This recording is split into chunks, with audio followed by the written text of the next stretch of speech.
Dear World Congress, I'm honored to be here among the people who share the same ideas, beliefs, and quite similar data that we at Dermtest do.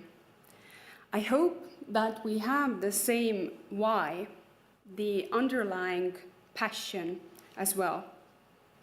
That teledermatology is not your field only because you want to be innovative or you want to cut costs or eliminate long waiting times and so on. This is all great and we all aspire to those goals to fulfill them. However, I hope that we have the capital Y answer as well. I will tell you mine, and I hope that you will relate or remember yours as well. Teledermatology has been my field only for 2 years, and I was introduced as a doctor, but I'm actually not. After graduating from Karolinska Institutet, I had quite a crossroad. I was given an opportunity to work in a governmental office to be one of the key members of developing Estonian e-health strategy. That would be a sort of safe 9-to-5 job with, yes, challenges, but totally manageable and of course well paid. The other opportunity was to be a co-founder of, at that time, a pilot company called Dermtest. It was developed in Estonia by Dr. Marianne Niin and her son, Raul Niin, who thought that they wanted to expand their well-known and prestigious dermato-oncology clinic, which was situated in the capital of Tallinn. But they wanted to keep the patients in rural areas of Estonia to have the same diagnosis availability as well. Now you might realize from the fact that I'm standing here and representing Dermtest which one that I chose. It is a simple idea that Raul had, who wanted to,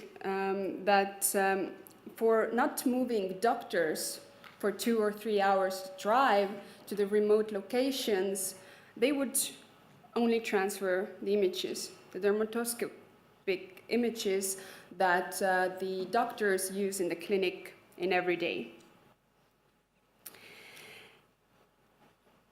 In choosing that approach, the way of my life approach, for the past 2 years I've been wondering why. Sometimes some bolder people say that doing business in general is like a roller coaster ride.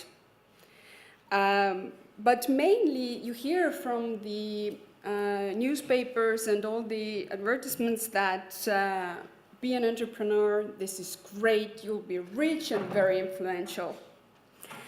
Well, for the past 2 years, my analogy, if we keep the amusement park analogy, that would be that running a business, and especially in healthcare, is more like a haunted house. That on every corner and every nook, you will find creatures like there are no paying customers. In the clinic you worked so hard for the past 4 months to get. Or the general practitioners can't upload the dermatoscopic images because who knows why. Maybe the Wi-Fi was down or they did not know how to click that certain button at the right time. Or the patient confidential information security issues, or that the dermatologist hasn't answered the teleconsultation request because they have been in the World Congress listening to these great talks. These creatures are lurking and trying to bring you down, especially in healthcare, because the haunted house wagon way is way longer.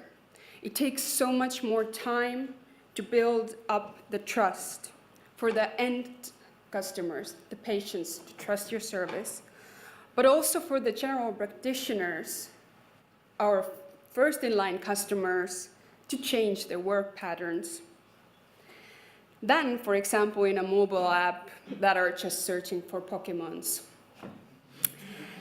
But I can tell you that the answer came really quickly, only after 6 months working in Dermtest.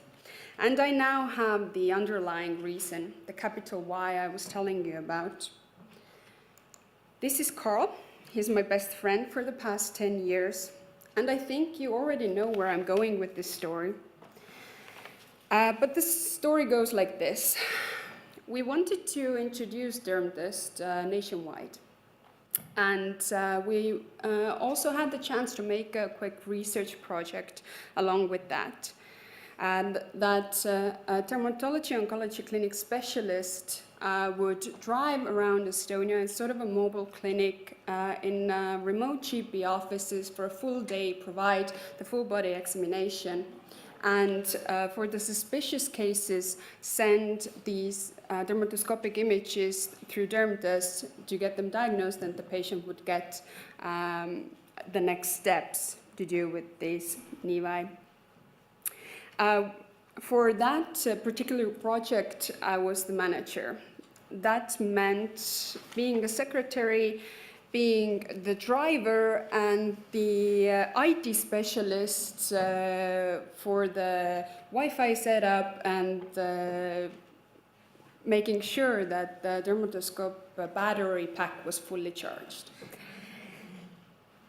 But I was so excited.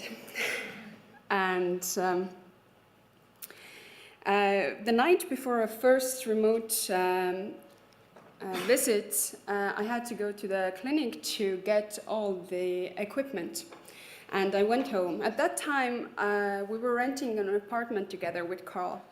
And like a small child who never had an opportunity to play doctor before, I had all the equipment that I needed, and a patient who was sitting right next to the couch.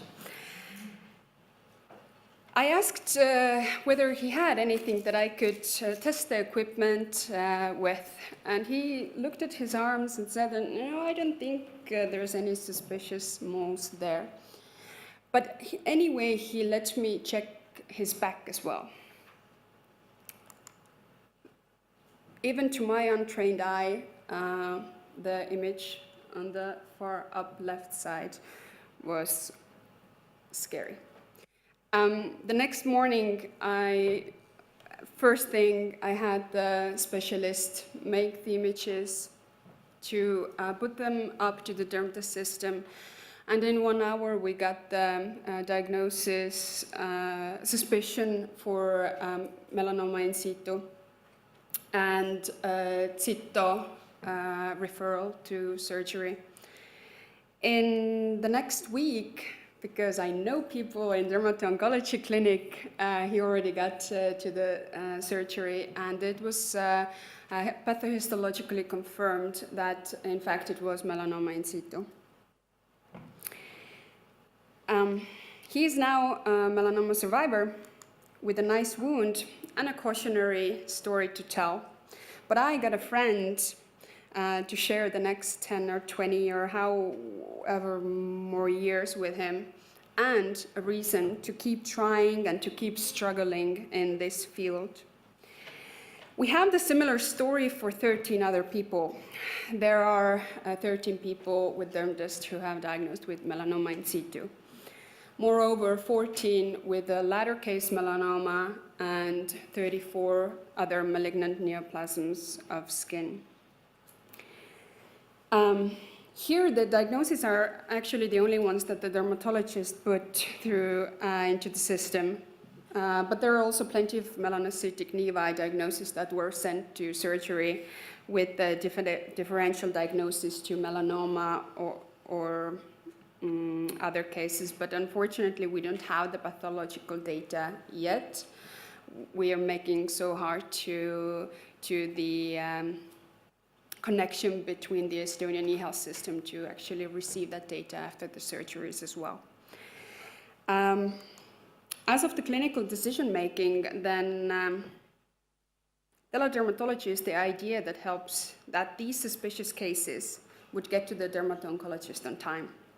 So we need to triage people, and it's simple as that. Because in our case, 36% of the cases were not relevant for the dermatologist to see at all. So there were over 1,000 appointments avoided, which means that, and I'll do the math for you, 330 hours were saved of dermatologist time already. And I'm not even counting the lesions that were kept for follow-up that saved up time with a 3-minute answer time versus the 20-minute face-to-face visit. 15 or 20 minutes is the regular face-to-face visit. Moreover, the patient got to the GP within 3 days. This is what we gathered from the survey. I don't know about the data that might have been missed. We humans are flawed, but Dermtest future research and development plans with other companies are for eliminating these possibilities and making triaging a foolproof so that to give the possibility for actual cases to get to the dermatologist, to get treated early and to get treated well. Because we don't want that a colleague, a relative, or a friend should be a number in the 55,000 annual statistic who has died of melanoma. What this story tells is that it's not only about the technology. We know already that teledermatology works. It is about the people. And I agree with the former lecturers who said that it is mostly about educating them to keep an eye out for any changes. My name is Riina. I am the head of research in Dermtest. So this is the time to say that I have a conflict of interest as well. Please feel free to contact me here or later via email, Skype, LinkedIn, whatever you prefer, even Facebook. And I would urge you to go see the actual study handout in the site provided there. You will get more thorough data, but today I really wanted to share the story because we are all in this room working or doing research toward one goal, and that goal, in my eyes, is saving the lives of our best friends. Thank you.